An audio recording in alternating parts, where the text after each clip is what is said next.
ये एक बहुत ही अच्छा क्वेश्चन है, क्योंकि ये सिर्फ ऐसा नहीं कि आप फॉर्मूले में वैल्यू डाल दीजिए आंसर आ जाएगा। इसमें आपको थोड़ा सोचना भी है कि अगर हम सेट थ्योरी की बात कर रहे हैं, इंटरसेक्शन यूनियन की बात कर रहे हैं, और उसको यूनिवर्सल सेट सेट के कंटेक्स्ट में देख रहे हैं, तो क्या क्या केसेस हैं जो पॉसिबल है। तो इसको क्वेश्चन के मीडियम के थ्रू ही समझते हैं, क्योंकि हमेशा एक प्रैक्टिकल और बेटर आइडिया लगता है जब कोई एग्जाम्पल देता है। तो क्वेश्चन कह रहा है कि देर आर 1000 कस्टमर्स, तो number of elements in customer set is 1000, ये लिख देते हैं। 720 consumers like product A, तो number of elements in set A is 720.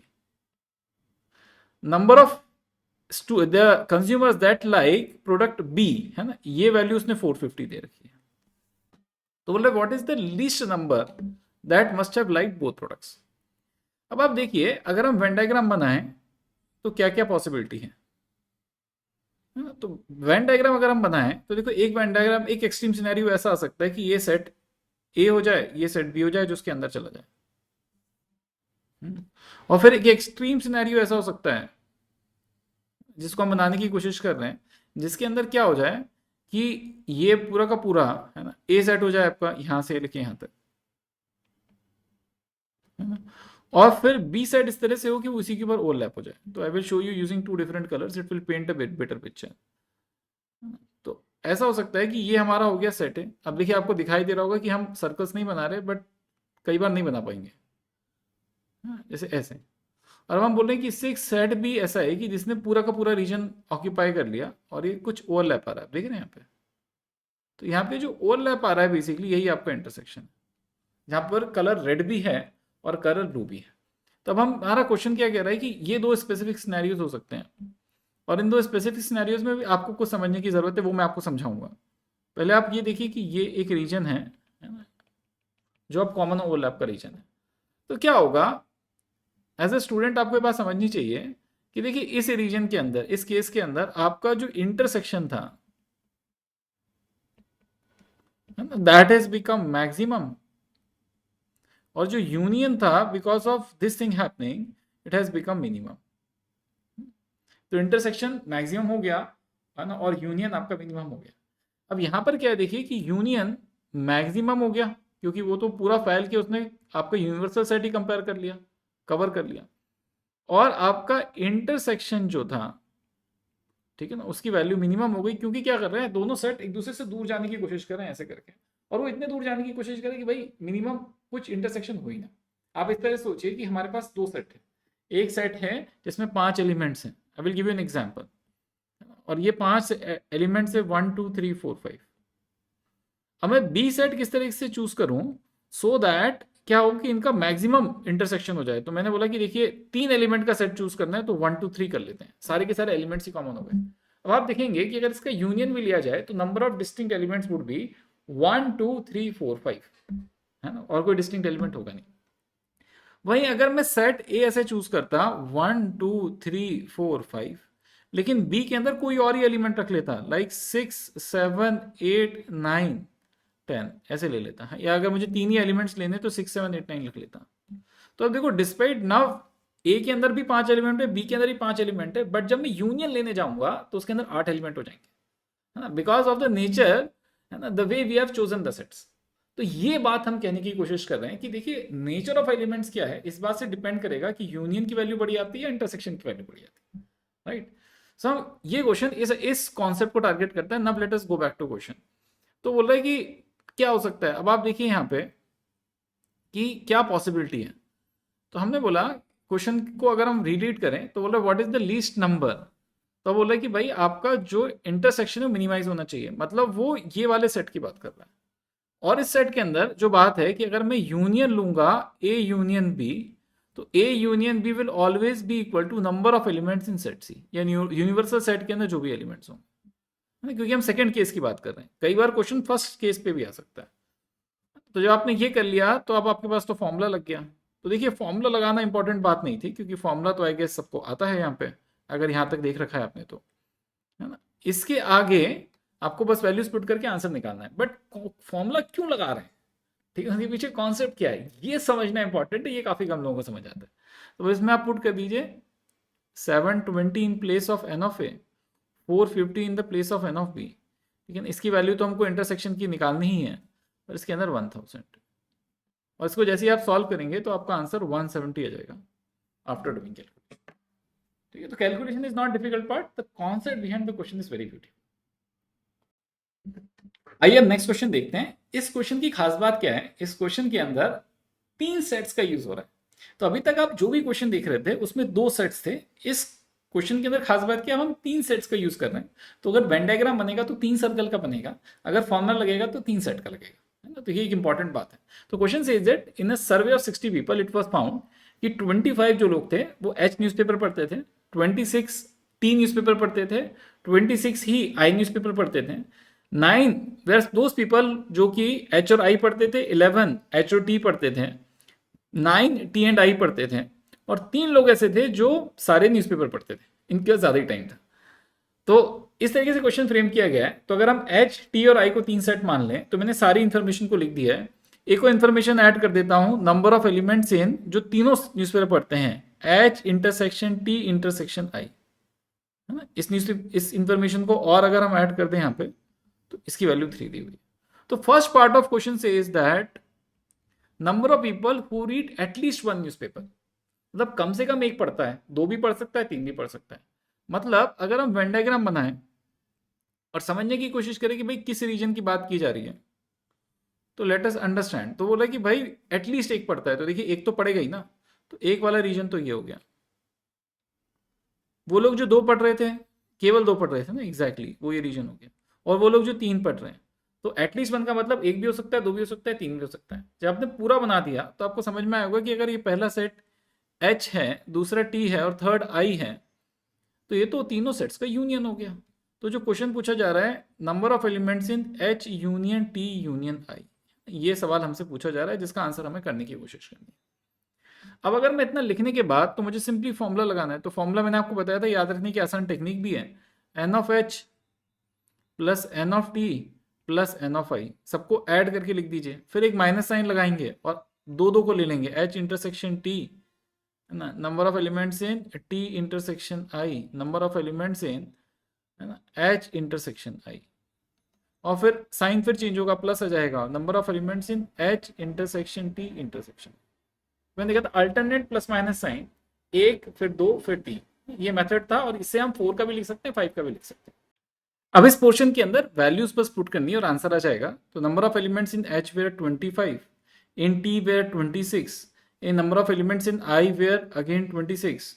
मैं माइनस कॉमन निकाल रहा हूँ सेकेंड रो के अंदर से, और मेरे पास कितना आ जाएगा, एच इंटरसेक्शन टी 11 था, टी इंटरसेक्शन आई मुझे 8 दे रखा था, है ना, और एच इंटरसेक्शन आई 9 दे रखा था, और अगर हम ऐड करें तीनों का इंटरसेक्शन तो दैट इज नथिंग बट 3। इसको आप सिंप्लीफाई कर लीजिए, 52 आ जाता है। अब आइए नेक्स्ट पार्ट में क्या कह रहा है, इस बात को समझने की कोशिश करते हैं। तो नेक्स्ट पार्ट के अंदर number of people who read exactly 1 newspaper. ठीक है, अब ये कौन से लोग हैं जो एग्जैक्टली एक ही न्यूज़पेपर पढ़ते हैं, ठीक है, नहीं, वो लोग हैं जिनके पास टाइम कम है लाइफ के अंदर, है ना, इंपॉर्टेंट लोग हैं। तो हमने क्या किया, अब हम वेन डायग्राम से फिर समझते हैं कि भाई किस पार्ट की बात की जा रही है।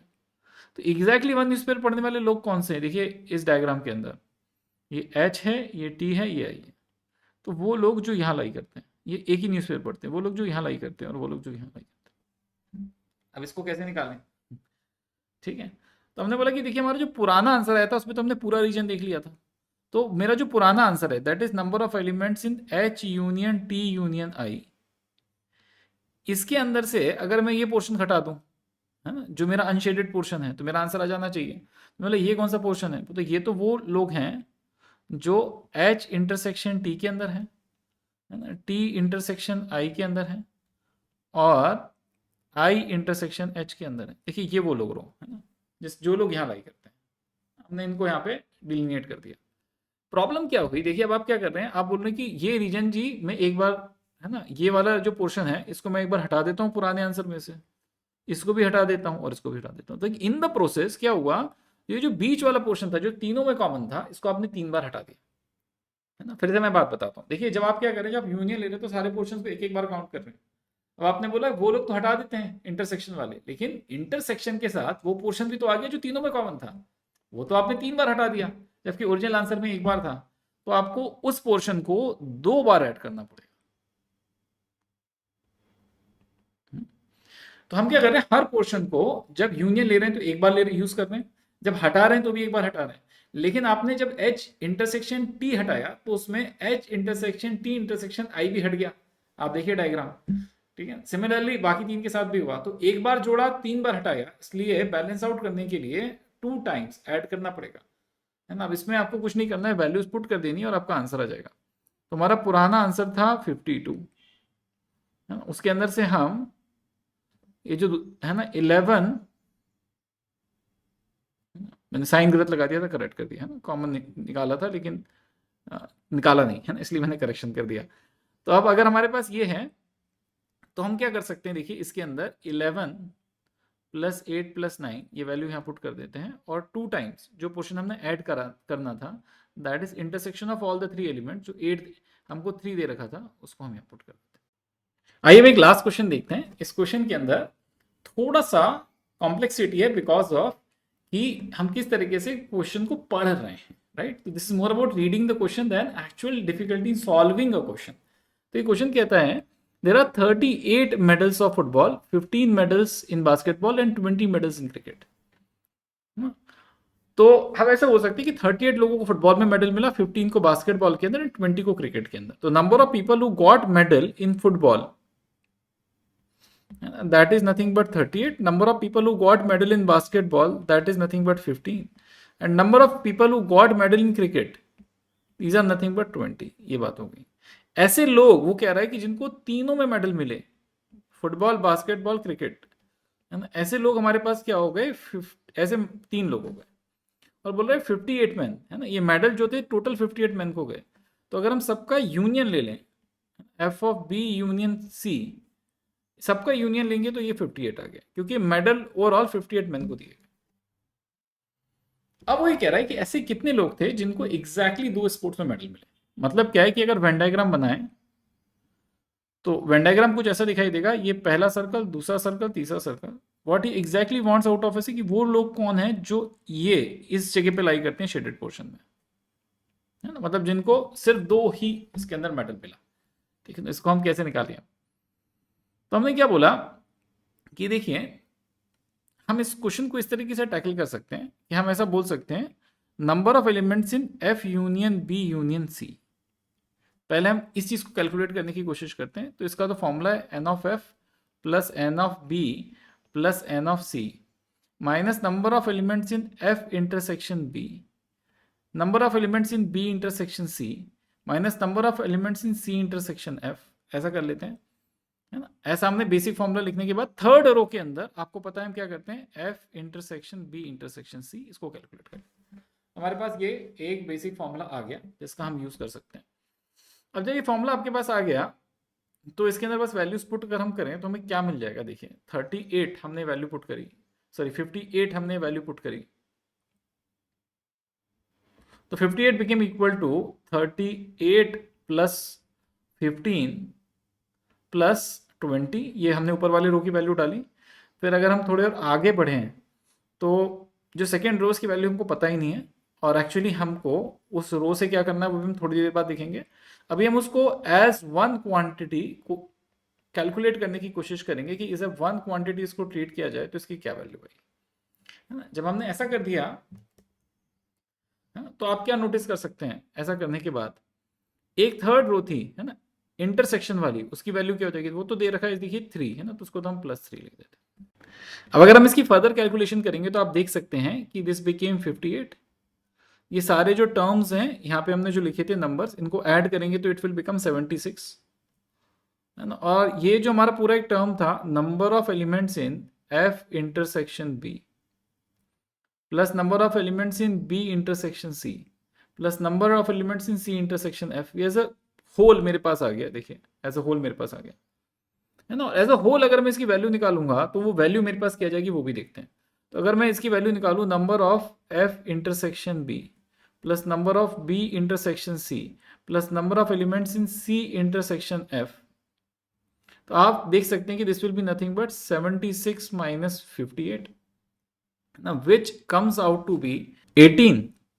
और अब देखिए थोड़ा क्वेश्चन को वापस से रिविजिट करके देखने की कोशिश करते हैं कि क्वेश्चन हमसे क्या पूछ रहा है। तो अगर हम क्वेश्चन को देखें तो वो हमसे ये नहीं पूछ रहा कि आप तीनों का सम बता दीजिए, वो बोल रहा है कि भाई मुझे ये वाला पोर्शन चाहिए, ये वाला चाहिए, ये वाला चाहिए। तो मेरा जो आंसर है वो इस आंसर से कैसे कनेक्ट होता है, तो मेरा जो आंसर होगा, है ना, या जो रीजन मुझे चाहिए वो क्या है, वो हमारा जो आंसर आ रहा है इसके अंदर आप देख सकते हैं कि वो पोर्शन भी है जो दोनों के अंदर है, एग्जैक्टली टू के अंदर है, लेकिन वो पोर्शन भी जो तीनों के अंदर है, तो तीनों वाला हटाना पड़ेगा, राइट। तो अगर आप तीनों वाला हटा देंगे तो आपका आंसर आ जाएगा। तो इस केस के अंदर से हम क्या करेंगे, हमने बोला ये जो हमारा आंसर आया F intersection B plus B intersection C plus C intersection F, इसके अंदर से 3 बार, क्योंकि 3 बार हमने 2 से ज़्यादा सेट्स को भी काउंट किया है, तो 3 बार number of elements in C intersection F intersection B, ये जो था कॉमन इंटरसेक्शन वाले 3 बार इन एलिमेंट्स को हटाना पड़ेगा, राइट। क्यों हटाना पड़ा 3 बार, क्योंकि देखिए जब आपने 3 बार इंटरसेक्शन लिया तो ये जो कॉमन पोर्शन है जो कि बीच के अंदर लिखा हुआ है, मैं उसको हाईलाइट कर देता हूँ ग्रीन से, तो ये जो कॉमन पोर्शन है जो बीच के अंदर लाई करता है, ये आपने 3 बार काउंट किया, इसलिए इसको हमको 3 बार हटाना पड़ेगा। भाई क्वेश्चन सेज एग्जैक्टली 2, बोल रहा है एग्जैक्टली 2 के अंदर ही आना चाहिए, है ना? इसलिए हमें से 3 बार हटाना पड़ेगा। तो अगर मैं इस कैलकुलेशन के अंदर वैल्यूज पुट करूंगा तो मेरा आंसर क्या आ जाएगा, देखिए पहले वाली जो 3 थी इसका आंसर 18 आ रहा था, है ना, और मुझे पता है टोटल एलिमेंट्स जो इंटरसेक्शन के अंदर थे वो 3 थे, तो 3 इंटू 3 कर दीजिए, तो answer comes out to be 9, है ना। तो ऐसे क्वेश्चंस के अंदर आपको थोड़ा सा ज्यादा प्ले करना पड़ेगा with the concept of Venn diagram. तो पहले जब हमने स्टार्ट किया था हमने बोला था वेन डायग्राम एक अलग टेक्निक है और फॉर्मूला एक अलग टेक्निक है, बट जैसे जैसे हम आगे बढ़ते जा रहे हैं आपको समझ में आना चाहिए दोनों टेक्निक मर्ज होकर क्वेश्चन सॉल्व करने की कोशिश करें। और हम ऐसा नहीं कि एक से नहीं कर सकते हैं एक से, लेकिन then solution becomes long and tedious to understand. अगर हम दोनों को साथ यूज करेंगे तो एक कॉम्बिनेशन बहुत पोटेंट कॉम्बिनेशन है जिससे बहुत अच्छे क्वेश्चंस बहुत फास्ट किए जा सकते हैं। I hope you enjoyed this lecture. Move on to the next lecture if you think this is really benefiting you as a student.